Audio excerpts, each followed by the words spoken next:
So did you hear about this? Why is Halo Studios suddenly a mess? Leadership's tangled, people are leaving, and things are an absolute dumpster fire. Let's figure out what the hell is happening. Dumpster fire fascinating. Your ability to dramatize human incompetence is almost artistic. Pray, continue. Artistic, huh? I'll take it, but seriously, we'll break down all the Halo drama in just a moment. And after that, we've got a lineup of shooters you won't want to miss. Humans flailing spectacularly while offering entertainment for the discerning observer. I suggest refreshments. This circus is going to be long. Refreshments? Ha! Don't worry, Virus. I've got my energy drink already right here. Let's dive in and see how deep this dumpster fire really goes. This one's explosive. Yo, listen up. Here's the story about what's happening behind the curtain at Halo Studios.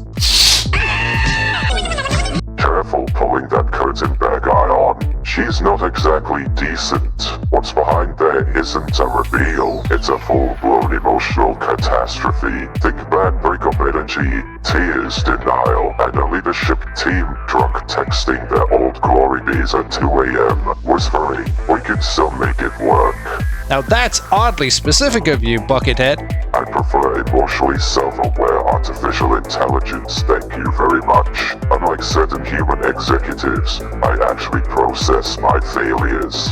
Fair point. The place that once carried the weight of a generation is now juggling drama, exits, and a rebrand that's turning into a PR fireball. Hadouken! Behind all the memes and the nostalgia, Halo Studios, formerly known as 343 Industries, going through something rough. Reports say longtime veterans are leaving, leadership's getting messy, and morale inside the team is on thin ice. Corporate turbulence.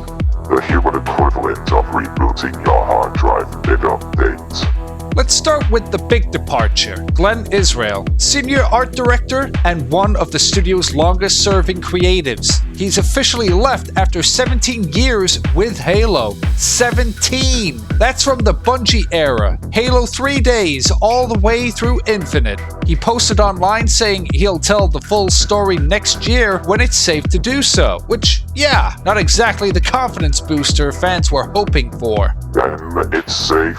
Is Halo Studios going to send an actual Spartan for his head or something?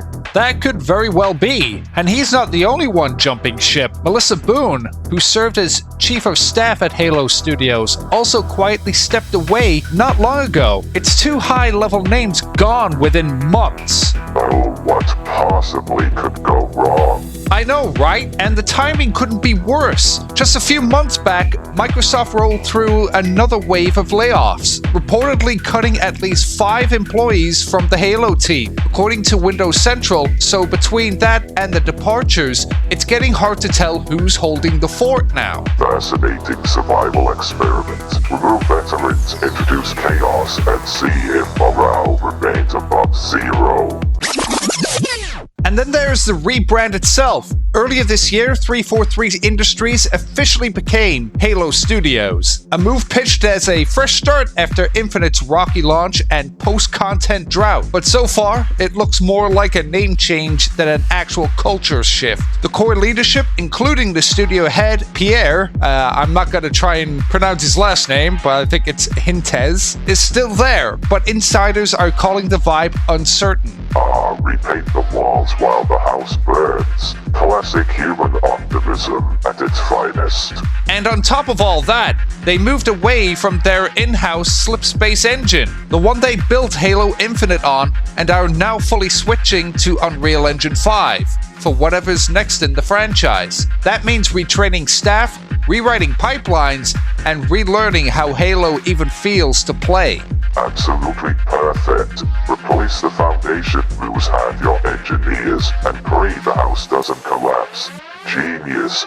Truly genius architecture. So between layoffs, leadership shakeups, veterans walking, and that massive Unreal switchover, Halo Studios isn't just rebuilding, they're trying to redefine themselves in real time. The real question now is, Can they keep Halo's soul alive while tearing everything else down to the studs? My money is on the renovation catching fire. But hey, at least the flames will look great in Unreal Engine 5.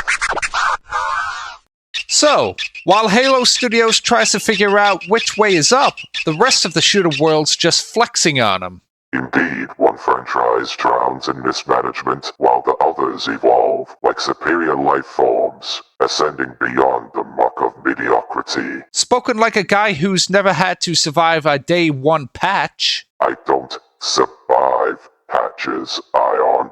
I deploy them.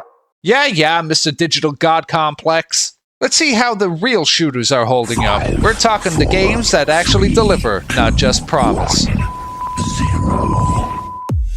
Okay, GameStar, let's kick things off with Jump Space. This is a mission-based co-op PvE shooter where you grab up to 3 friends, man a ship, and literally spacewalk into firefights. Yeah, you heard that right. Zero-G gunfights in orbit. Jump Space blends ship management with on-foot combat. You're piloting, repairing, and fighting your way through objectives while enemies are closing in from every angle. It's tactical, it's frantic, and it's the kind of sci-fi shooter that actually feels like you're in space. Missions are varied, environments are huge, and each run can hit you differently depending on your squad's coordination. Jump Space is in early access, which means it's still growing, but if you love teamwork and futuristic firepower, this one is to wishlist or to jump into right away.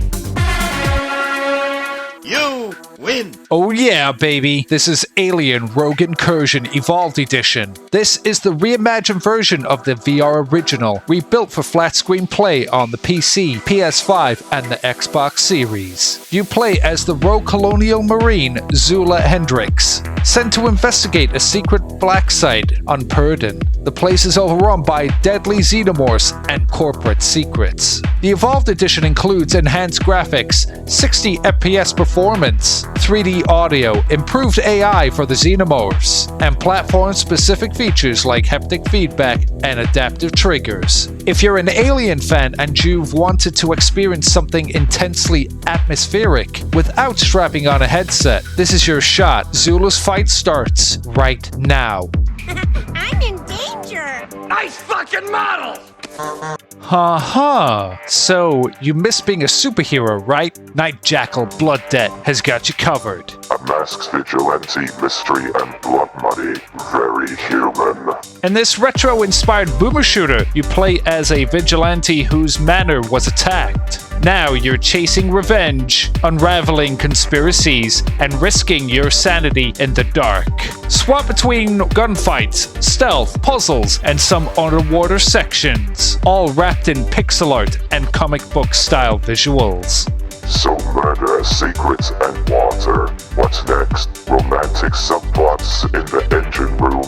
Maybe, but this one's more about grit than glitz. The dev is Nothing Rhymes with Entertainment, published by DOSman Games. Night Jackal supports single player, has Steam achievements, full audio, and subtitles in English. A revenge saga with minimal hand-holding. How refreshing. If you want a gritty, stylish shooter with personality and edge, Night Jackal Blood Debt is one to watch. Goddamn sons of bitchin' fucking football!